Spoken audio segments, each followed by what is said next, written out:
বানি জানে না যে ঈশানী তার নিজের মা, তবুও ঈশানীর বিপদ দেখে বানি ঈশানীকে বাঁচাতে গিয়ে বানির মাথায় আঘাত লাগে। হ্যাঁ বন্ধুরা, এমনটাই দেখতে পাবেন ওমর দরদিয়া ধারাবাহিকের আজকের এপিসোডে। বিস্তারিত জানতে ভিডিওটি না টেনে সম্পূর্ণ দেখতে থাকুন। গল্পের শুরুতেই দেখা যাবে তানিয়ার খুব খিদা লাগে। তখনই তানিয়া বানির কাছে বলতে থাকে, মা আমার খুব খিদা লেগেছে, আমাকে কিছু খেতে দেবে? তখনই বানি বলে, আচ্ছা চল, সামনে মন্দিরটা আছে, চল ওখানে গিয়ে দেখি কিছু পাই নাকি। তখনই বানি তানিয়াকে নিয়ে এসে দেখতে পায় যে ওখানে সবাইকে ভোগ খেতে দিচ্ছে।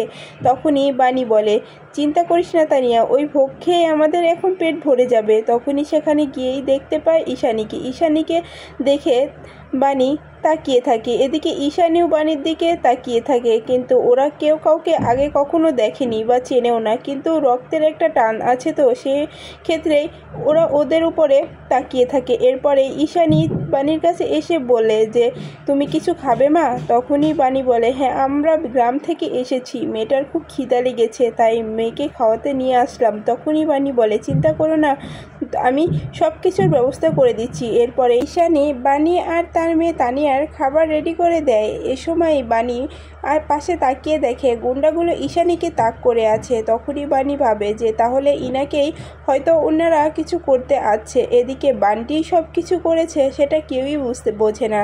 তখন বান্টি ইশারায় গুন্ডাগুলোকে বলে যে ওর সুখে আক্রমণ করে ওকে আঘাত করো। তখনই গুন্ডাগুলো চলে আসে ঈশানীর কাছে। তখনই বানি সেটা দেখতে পেয়ে ঈশানীকে ধাক্কা দিয়ে ফেলে দেয় আর মাথার বাড়িটা লেগে যায় বানির। বানি অজ্ঞান হয়ে নিচে পড়ে যায়। তখনই ঈশানী বারবার করে ডাকতে থাকে, বানি বানি তোমার কি হয়েছে? বানি তুমি একটু ওঠো, তোমার এমনটা হতে পারে না, তুমি আমাকে বাঁচাতে গিয়ে নিজেকে এত বড় ক্ষতি করতে পারো না। এদিকে তানিয়াও খুব কান্না করতে থাকে, মা মা তোমার কি হয়েছে? মা তোমার কি হলো? তুমি চোখ খুলছো না কেন? আমরা এখানে আর থাকবো না। তখনই ঈশানী মাথার নিচে হাত রেখা থাকে, তখন হাতটা বের করতেই দেখতে পায় হাতে রক্ত লাগানো আছে। তখনই ঈশানী বুঝে যায় যে আঘাতটা মাথায় লেগেছে। তখনই ঈশানী সবাইকে বলে যে ওকে নিয়ে হসপিটালে চলো, আমরা সবাই হসপিটালে চলে যাই। অন্যদিকে বান্টি বাড়ি আসলে বান্টিকে তার ঠাম্মি অনেক বকাবকি করে যে যে তুই এটা কি করলি, তুই এটা করলি কীভাবে? এখন যদি ঈশানী থানায় গিয়ে কমপ্লেন করে আর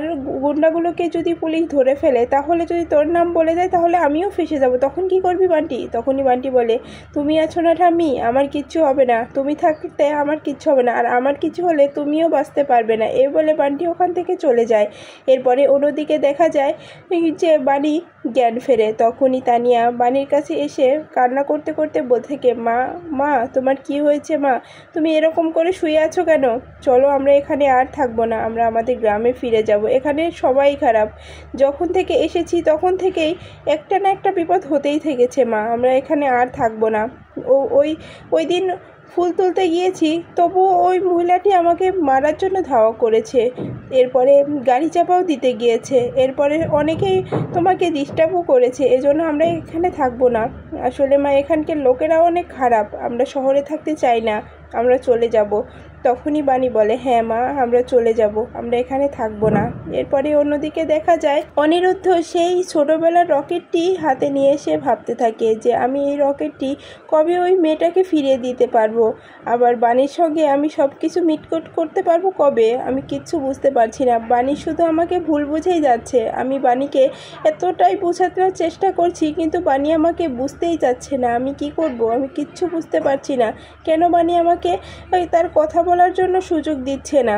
আমি ওই মেয়েটাকে তো খুঁজছি, কোথাও পাচ্ছি না, ওর এই শেষ স্মৃতিটুকু আমি ওকে ফেরত দিতে চাই।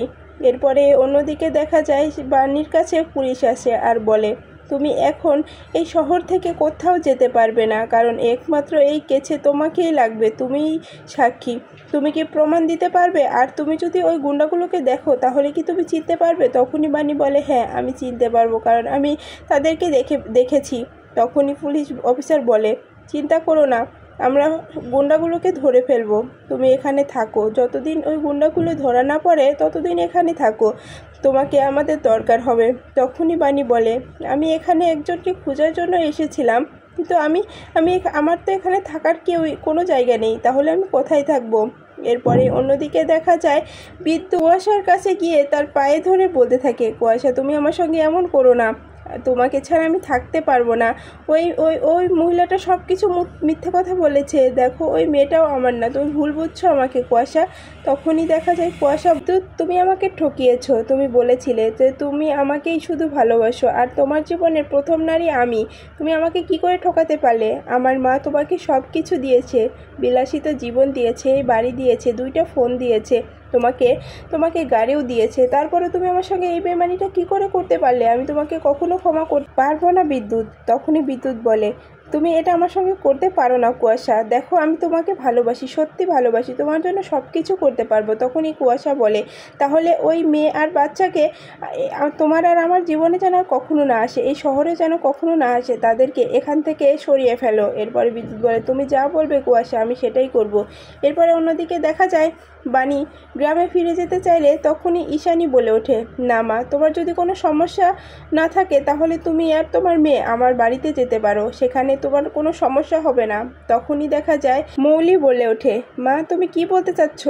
তুমি অচেনা অজানা একটি মেয়েকে বাড়িতে নিয়ে যাবে, মানেটা কি? তখনই দেখা যায় মৌলির বাবা বলতে থাকে, তুই বেশি কথা বলিস না, যেটা তোর মা ভালো মনে করেছে সেটাই করছে, তুই চুপ করে থাক। মেয়েটা তোর মাকে বাঁচানোর জন্য তার জীবনটাই দিতে চেয়েছিল, তো এখন মেয়েটা কোথায় যাবে? মেয়েটাকে আমাদের বাড়িতে নিয়ে যেতে হবে।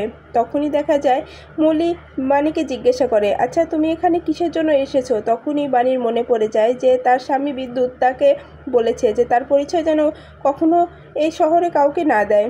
এজন্য বাণী বলে যে আমি একটা দরকারে এসেছিলাম, কিন্তু দরকারটা আমার শেষ হয়ে গিয়েছে, এখন আর কোনো প্রয়োজন নেই, এখন আমার গ্রামে ফিরে যাওয়াই উচিত। তখনই বাণীর মনে পড়ে যায় যে তার শাশুড়ি বলেছিল যে বিদ্যুৎকে নিয়ে যেন বাড়িতে সে না ফেরে, তাহলে তার মরা মুখ দেখবে।